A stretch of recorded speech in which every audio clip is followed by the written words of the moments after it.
Introduce yourself. Tell us your name and your DOC number. My name is Francis Serigny. My DOC number is 108190. Yes, sir. Let me acknowledge the folks who are here with us today. We have the Parole Project is here in support, and we also have representing the victim, Mr. Josh Jambone. Both of who will be speaking at the appropriate time. We'll call on them to do so. Mr.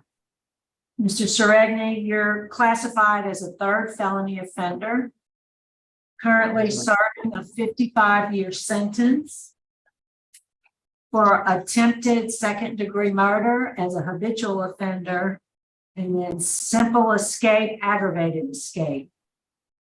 You have a parole eligibility, which was June 1st, 2013. And you have a adjusted your good time date is June 1st, 2036. Is all that correct? Yes, ma'am, that's correct. Your case has been assigned to Mr. Roche. Would you answer his questions? Good morning. Good morning. Say good morning,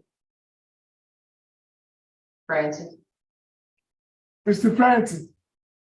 Good morning. He's saying good morning. Oh, good morning to y'all too. Good morning. Mr. Francis, you'll be 81 years old on October 1st. Is that correct? That's correct, sir. Okay. And you're a third felony offender. Is that correct? You've been convicted of 3 felonies. Is that correct? Yes, sir. Okay. And you became parole eligible in 2013. And I see some documentation where you had a parole hearing in 2012 or 2013. Is that correct? Yes, sir. Okay. And you had another parole hearing in September of 2020. Is that correct? Yes, sir. That's correct. And you were denied both times. Is that correct? Yes, sir. So I'm going to give you the reasons why you were denied. Victim opposition. You have a history of violence. You have a history of escapes. Law enforcement opposition. And you didn't show any remorse for the crime that you committed. So tell me in your own words exactly why you've been incarcerated for almost 40 years, Mr. Francis. Tell me why. Yeah, all right. He's asking you why you've been incarcerated. I committed a bad crime, attempted second-degree murder. What did you do? What did I do? The victim made threats to me. He tried to kill me with a knife. I had managed to get away from him. And he told a lot of people, especially one of my uncles. Mr. Francis. He said, he got away this time, the next time I'm gonna kill him. I'm gonna use my 357 on him. So I couldn't let him come up there and try to kill me and hurt my family. Mr. Francis, you didn't wait outside a restaurant, Jack's restaurant in Lafourche Parish at closing time, and you killed Mr. Jack Jumbo and took his money? Did you wait outside the restaurant for him to exit? And did you rob him and take his money? No, no, sir, no. I had no intention of doing that. I just didn't want him to kill me, so I did what I had to do. So you saying that you did what you did to protect your family? Yeah, yes, sir, he threatened to kill me. So I knew what I had to do to protect myself. Mr. Francis, if someone makes a threat against you, look like you should have gone to law enforcement and reported it.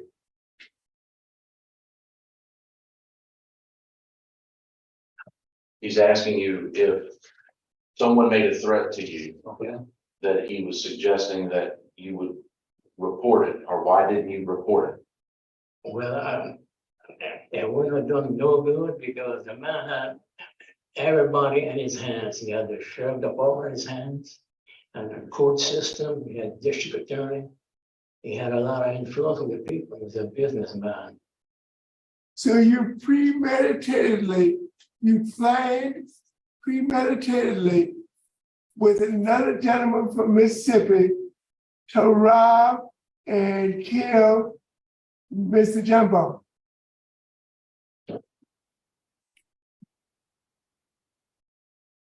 He's asking if you premeditated to rob and kill Mr. Jambon. No, I didn't want to do that. You didn't plan it. You didn't create a elaborate scheme to murder Mr. Jumbo. No, I knew what I had to do, sir. I just want to protect myself. I didn't want him to come up there and kill me. Okay, Mr. Francis, what programs have you taken since the last hearing? What programs have you taken since the last hearing? What's his name? What programs have you taken Oh, since the last hearing? I took up quite a few programs. I used to work for a carpenter shop for 19 years. I was a tool owner. Mr. Francis, tell me the programs that you've taken, DOC approved, good time programs. I see the list that you gave Mr. LeBlanc, but I don't see any documentation of those programs. Can you give me a list of programs that he's completed in the last 39 years? The only program that I see, CTRP programs that I see that he's completed was he just recently completed the 100 hours of pre-release. And that's it. That's all I'm showing. I don't know what he done. That's all I saw in the report, except for the information that he gave to Mr. LeBlanc to transfer and give us the information.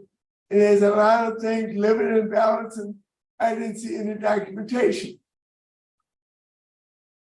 No, sir. I don't have any of that. Tell us what your transition plan is going to be, Mr. Francis, if you were released today. What's going to be your transition plan if you were successful today? My respect the law, be nice to people, and work and try to do some work on the side of some carpenter shop. I like to have my own. I got my own shop down there on the bayou. And I'm a certified carpenter, electrician, carpenter, and mechanic. I do all. Mr. Francis, where will you live? Where will you live? Well, man, Where would you live? I would live with my sister. I got 3 sisters out there, 1 brother.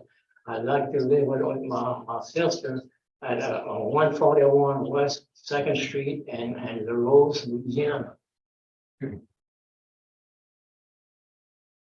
Warden Barlow, any comments, observations, or remarks? Yes, sir. I'm not sure, on the program side of things. I know he has, issues hearing.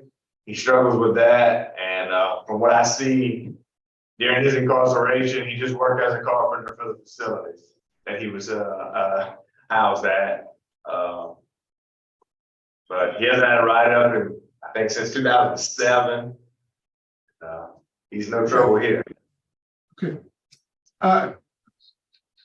Mr. Francis, Yes, sir. I need to inform you that you do have some very strong opposition to your release. The victim's family is adamantly opposed to your release, and law enforcement is also opposed. And as the warden said, your last disciplinary write-up was in 2007. Madam Chairman. Thank you, Mr. Rochelle. Mr. Serigny, Yes, you ma'am. mentioned that Mr. Jambone, you felt threatened by him. Why was he mad at you? Well, me and him, we've been long-term enemies. School. Every time we couldn't see eye to eye together. We had some bad blood together. We always had fights. Always pulling a knife on me and everything else. He cut me up and everything else, you know. He tried to kill me. He wanted me dead. So you knew him most of your life? I can't. Did you know him most of your life? Did you know Mr. Jambone most of your life? Well, all my life. All my life I've been knowing him. He's not a good man. Okay. Do you have any particular health issues that are concerning? Do you have any particular health issues that are concerning or that you're concerned about? No, I ain't. I'm a diabetic and I've got skin cancer. That's all I got. Okay. I don't have any other questions. Ms. Wise. The record shows, Mr. Francis, that you have 6 children. Where are your children today? That's for the two wives. I had 2 wives. I had 6 children. I think 5 girls and one boy. What kind of contact do you have with them? Well, we ain't got that much contact me and her, you know. With my children, they come see me, they come visit me and all that. Okay. They come by. And the record shows that that you are married. Is that correct? Is that your correct marital status? Yes, ma'am. She asked if you're married. Not no more. I got divorced. I got arrested. Okay. Okay. All right. All right. Thank you, sir. That's all I had. All right. Can we hear from the Parole Project, please? Yes, good morning. Kerry Myers with Parole Project. We want to let this board know that we will support Mr. Serigny in his transition. He's served just over 40 years in prison. He is now almost 81 years old. His last write-up was more than 14 years ago. While he's been incarcerated, while his programming is not extensive, he does have an NCCER core certification that he completed in 2007. He has got commendations for being a volunteer during the floods. He's been a volunteer in the process of being a carpenter. He's also volunteered to build cabinets and furniture for Habitat for Humanity, the program that's there at Hunt, and he's done that for years.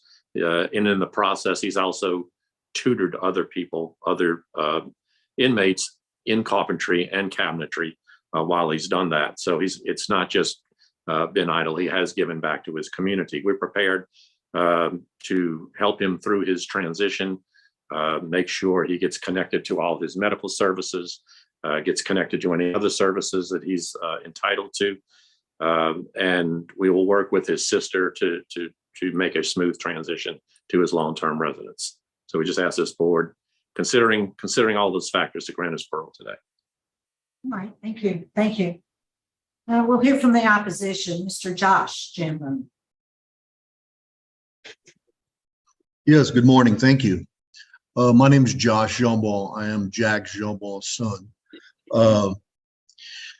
Mr. Serigny continues to show very little, if no remorse whatsoever. He's done nothing while he's been incarcerated to educate himself. And after 40 years being there, it seems like he would have did something to better himself. During the hearing, Mr. Serigny admitted that the only regret he had was that he didn't have a bigger gun or was in closer range. Also, when Mr. Serigny broke out of Angola for approximately 8 days some time ago, when he was apprehended, the first thing that he said when they asked Mr. Serigny where he was going back to kill Jack Jambon. My dad was a really good fella, helped a lot of people in the neighborhood in this area. He was well known with the Indian tribe that Mr. Serigny belongs to south of Golden Meadow. And for him to say that Mr. Jambon, my dad, was going to kill him with a knife, it's a fabrication. My dad told me personally that within a month before this incident took place, he couldn't understand why Francis did it, because he actually gave him a ride. Francis was walking on the side of the road, and he gave him a ride to Grand Isle for him to go to work. Yeah, they knew each other since they were very young. They did have trouble before, only because years before, when he was sent to prison, he had robbed my dad's restaurant back then early in the morning with a group of other people from Alabama, and they went on down the road towards Houma, where they robbed another place, and there was a gentleman there cleaning the building, and they pistol whipped him, put him in the trunk, and drug him somewhere to die. He always insisted that my dad had something to do with him going to jail for that at that time, but it wasn't. There was nothing. My dad did not get anything back that was stolen from him or any money. He put himself in prison by beating that guy, pistol whipping, and the robberies that took place. I don't feel like Mr.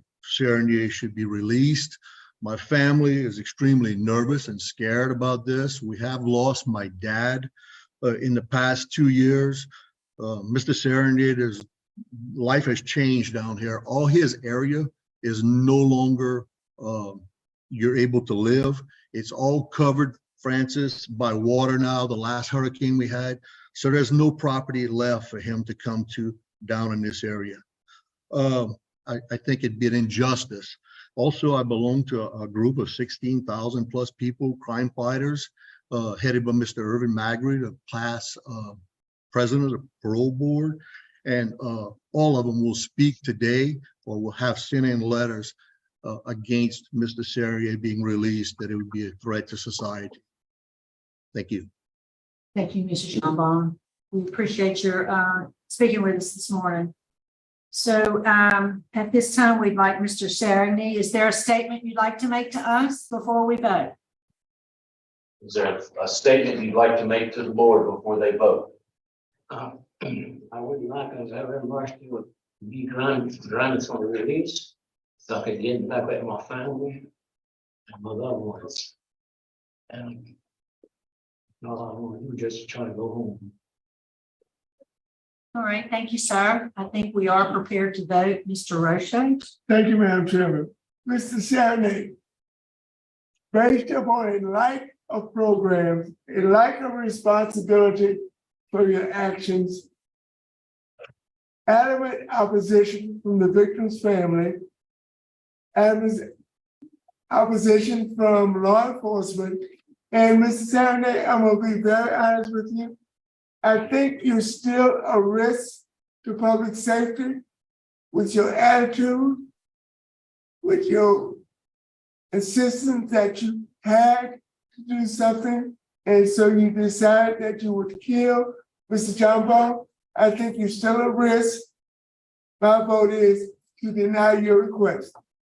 Mr. Roche, Mrs. Wise? Mr. Francis, I concur with my colleague. My vote is to deny as well. And you do need to take victim awareness. I believe they'll bring you a long way. Best wishes to you. Mr. Serigny, I do agree. My vote today is to deny. There's very, very strong opposition from law enforcement, from the victim's family we've heard, and from the community at large. You don't seem to have an understanding of your crime, even after all these years, and its impact on your family and the community. So my vote today is to deny. Your application for parole, sir, has been denied today. That's what it is. That's it. Warden, we're finished with our business at your facility. We're going to sign off at 11:06. Thank you for accommodating us. Thank you.